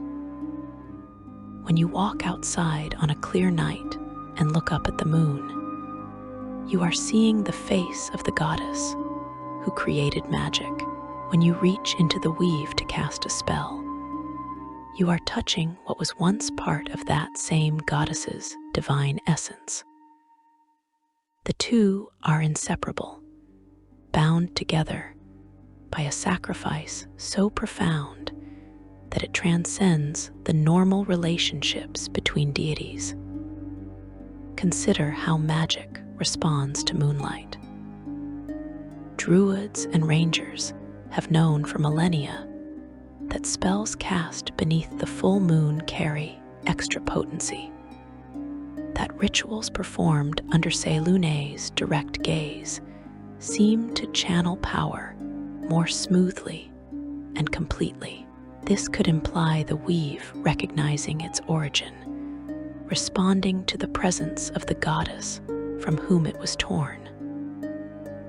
When moonlight touches a spell, when Selûne's radiance illuminates a magical working, the connection between them resonates, and that resonance amplifies power.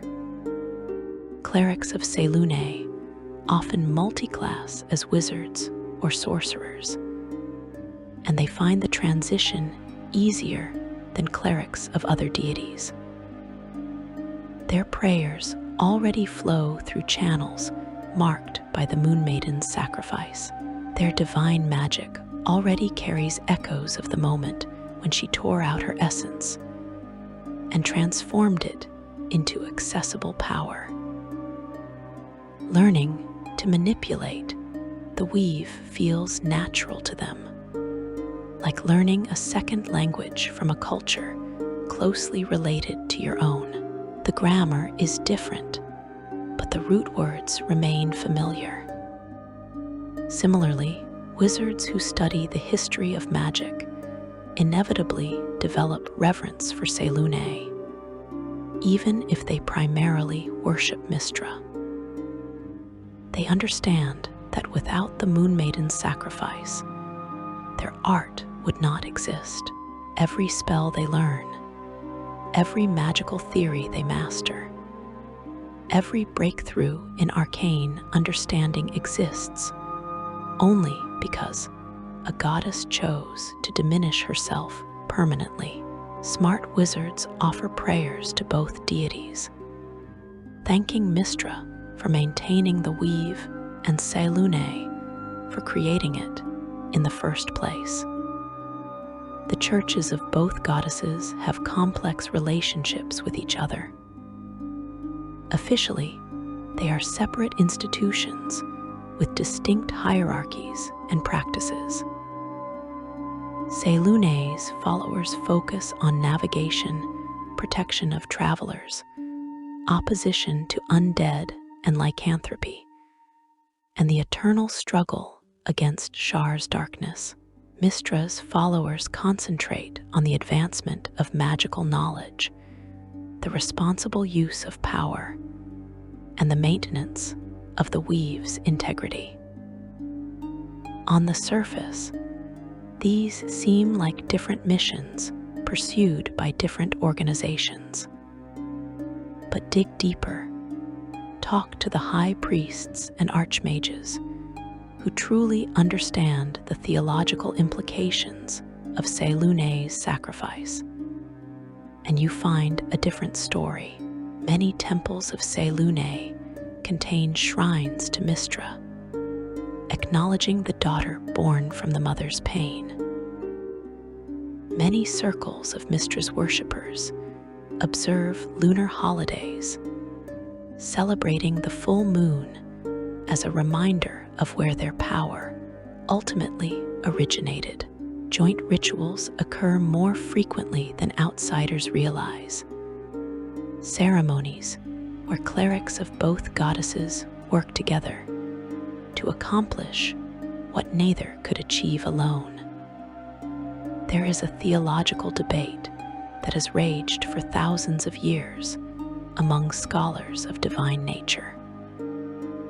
Are Mystra, and their various incarnations truly separate beings from Selûne?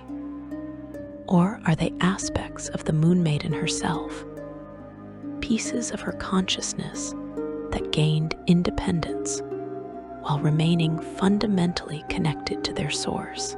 The question has no definitive answer, and different schools of thought argue passionately for their interpretations.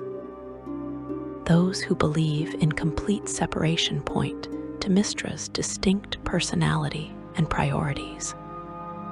She is not Selûne, they argue. She makes different choices, pursues different goals, responds to prayers in ways that the Moon Maiden never would. She has died and been reborn multiple times, something that has never happened to Selûne. She is her own goddess with her own identity, not merely an extension of another deity. Those who believe in fundamental connection counter with the evidence of their intertwined natures.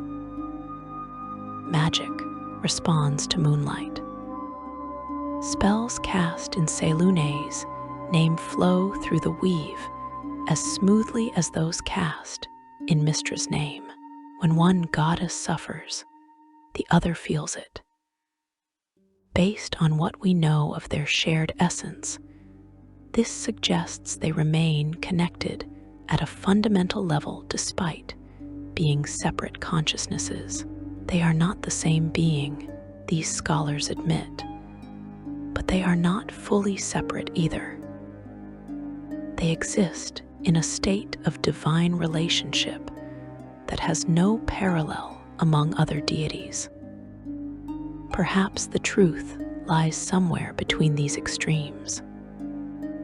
Perhaps Mystra is both separate from and connected to Selûne simultaneously, existing in a state of divine relationship that mortal minds struggle to fully comprehend.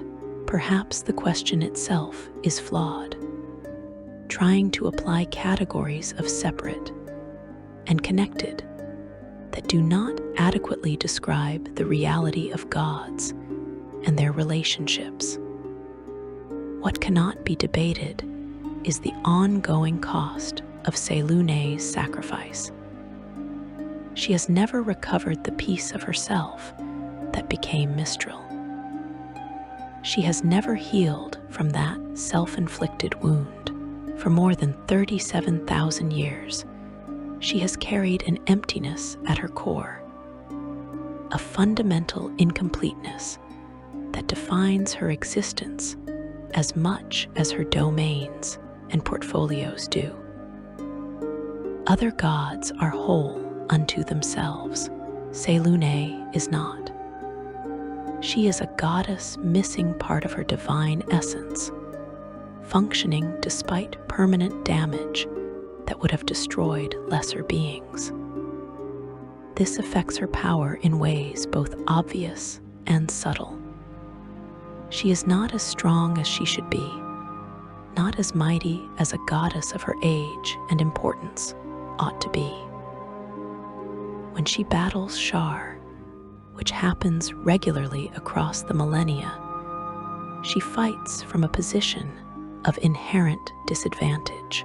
Her sister goddess remains whole and complete, while Selûne must compensate for missing parts, work around gaps in her power, achieve through cleverness, and allies what she could once accomplish through raw divine force alone. Yet she never complains. She never expresses regret for her choice.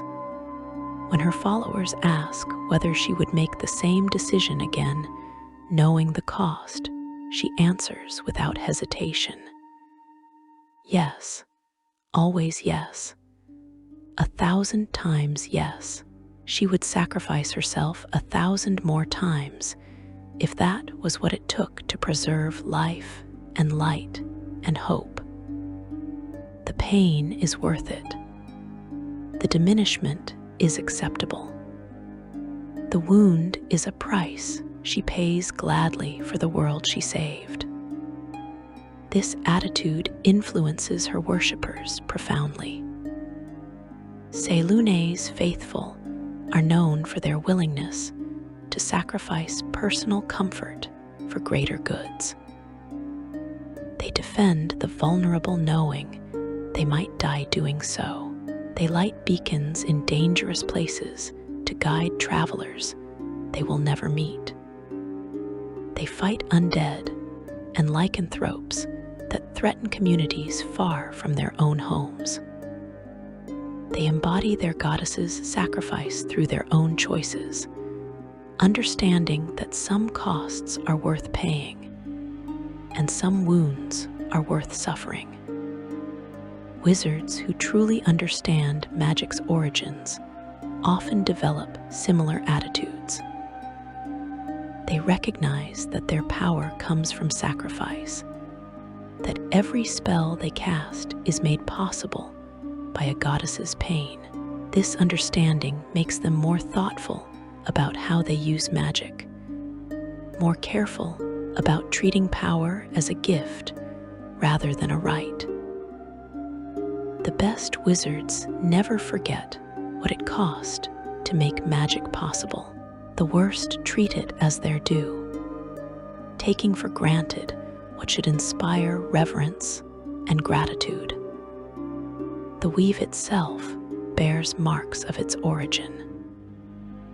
When you develop the sensitivity to truly feel the weave structure, when you advance beyond simple spell casting to genuine understanding of magic's fundamental nature, you can sense something at its core, not consciousness exactly, because the weave itself is not sentient in the way Mystra is sentient, but a quality, a resonance, an emotional undertone that speaks of loss and sacrifice and love so profound it was willing to destroy itself to preserve what it cherished.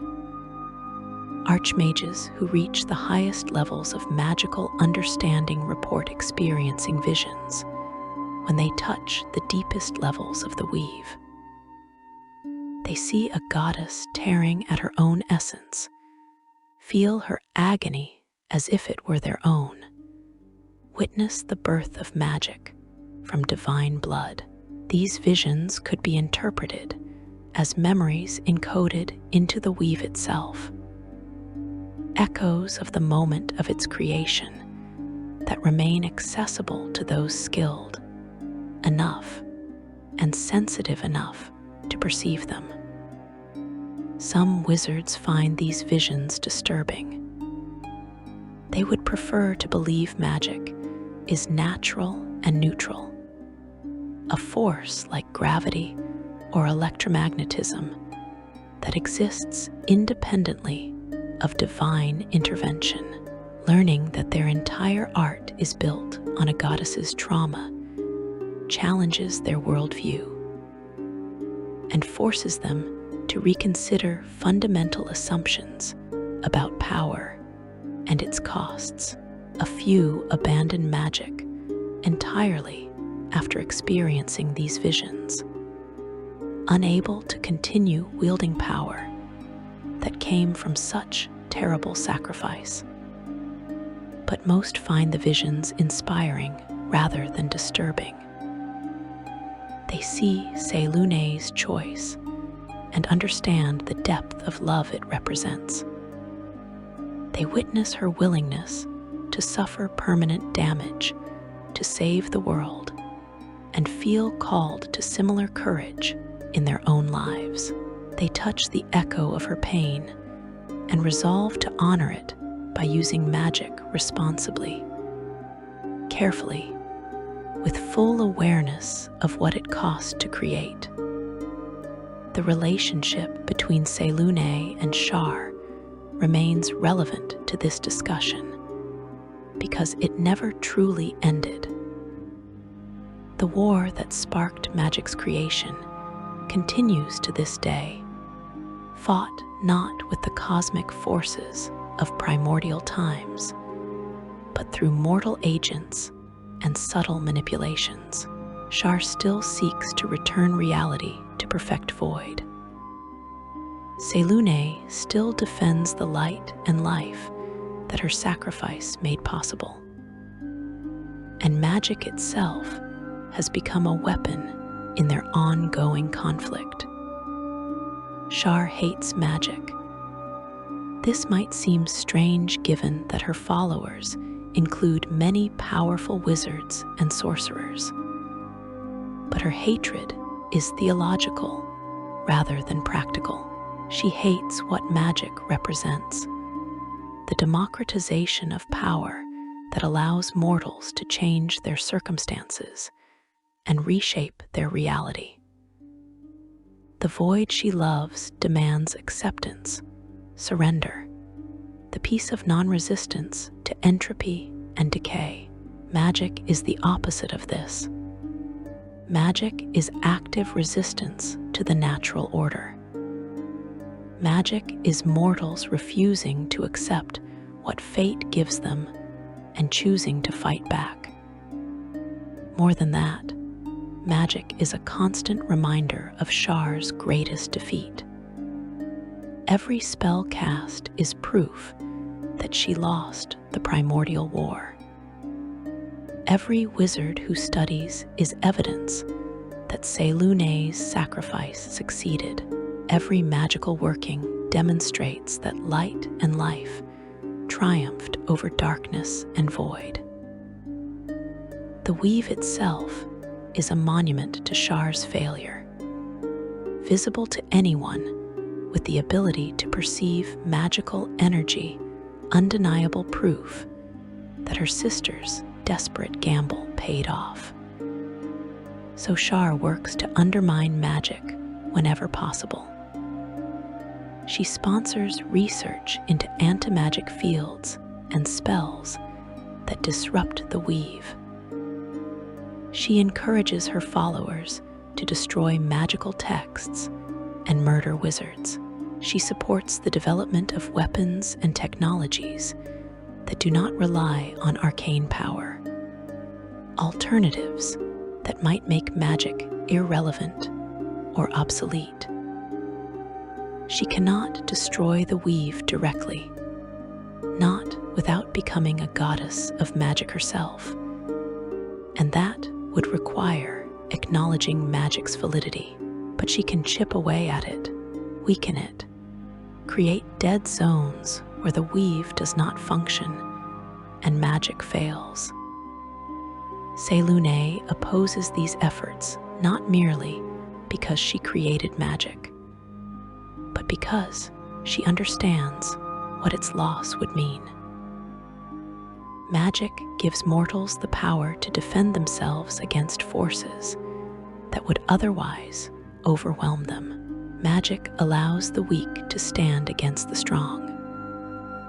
Magic provides hope that circumstances can change, that tomorrow need not be identical to today.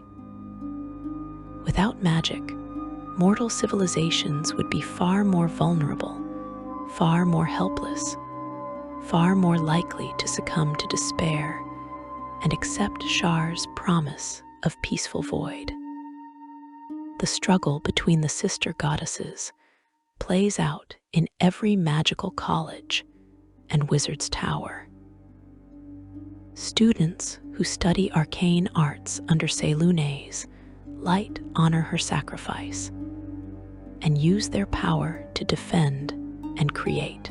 Students who fall into Shar's shadow learn to use magic destructively, turning the power born from love and sacrifice into tools of ruin and despair.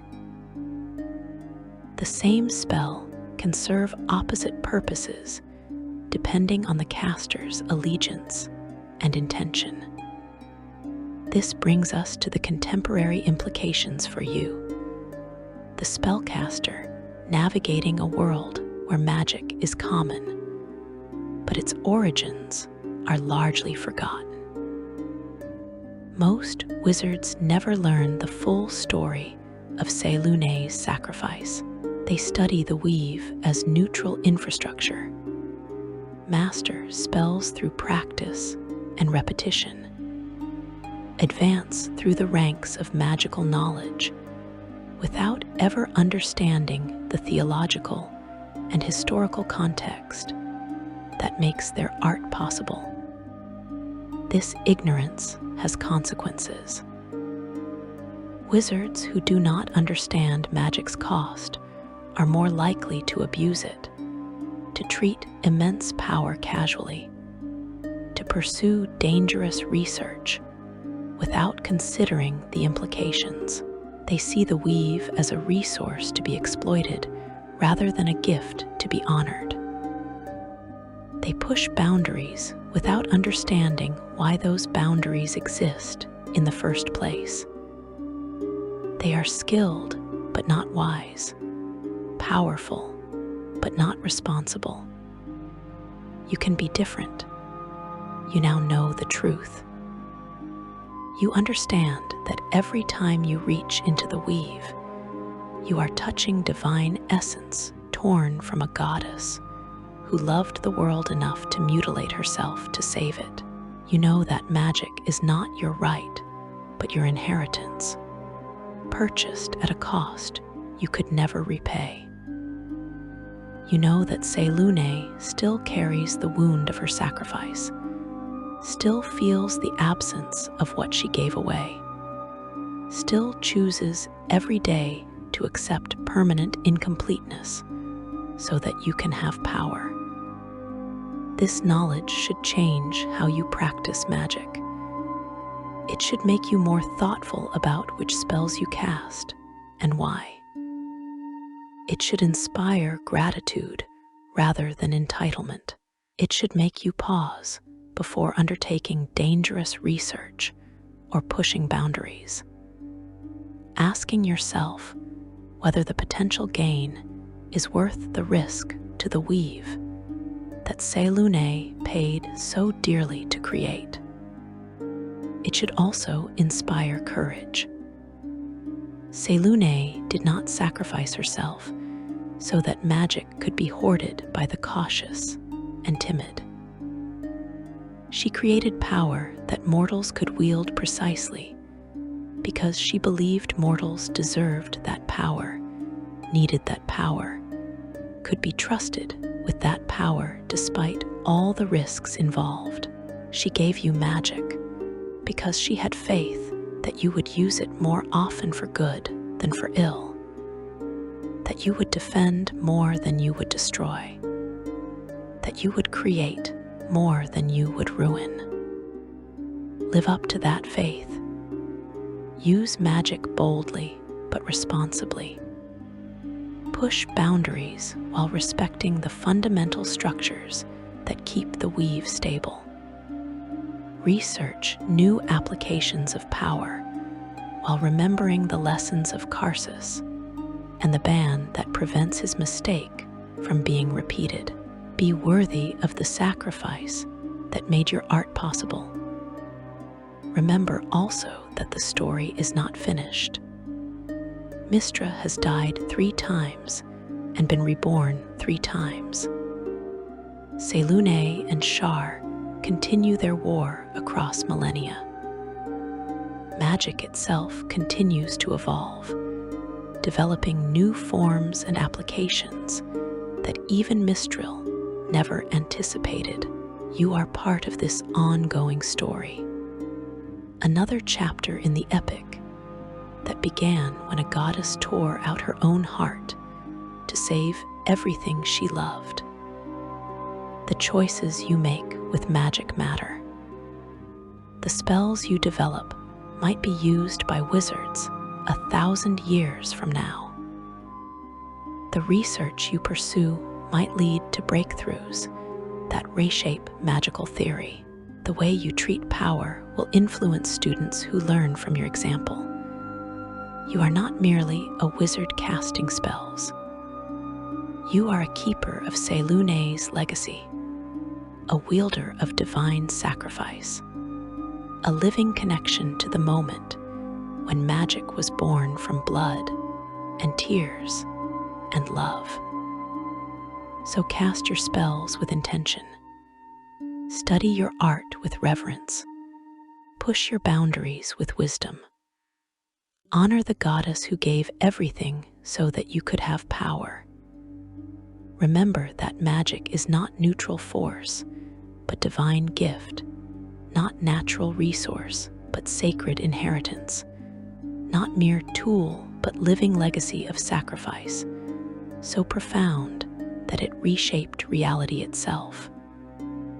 And when you look up at the moon on a clear night, when you see Selûne's face watching over the world, remember that she is not complete. Remember that she carries a wound that will never heal. Remember that she chose incompleteness over allowing what she loved to die.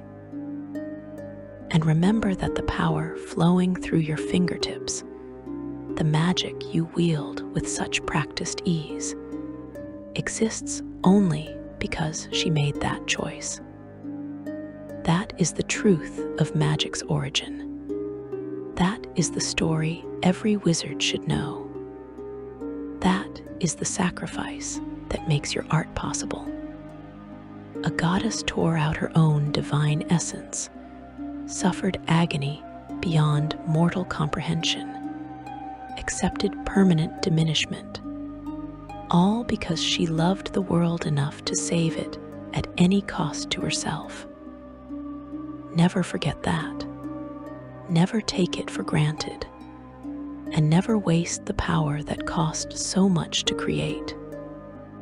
If you found this deep exploration of magic's origins enlightening, if you appreciate understanding the theological and historical context that makes your spells possible, then please consider subscribing to this channel, like this video, to help others discover these forgotten truths. Share it with fellow students of the arcane arts who deserve to know the real story of where their power comes from, and leave a comment sharing your own thoughts on Selûne's sacrifice and what it means for modern practitioners of magic. The weave connects us all, linking every caster across all of Faerûn through the legacy of divine love and cosmic sacrifice. May you wield that connection wisely, honor its origins faithfully, and use your power in ways that would make the Moon Maiden proud. Thank you for joining me on this journey through the deepest mysteries of magical history.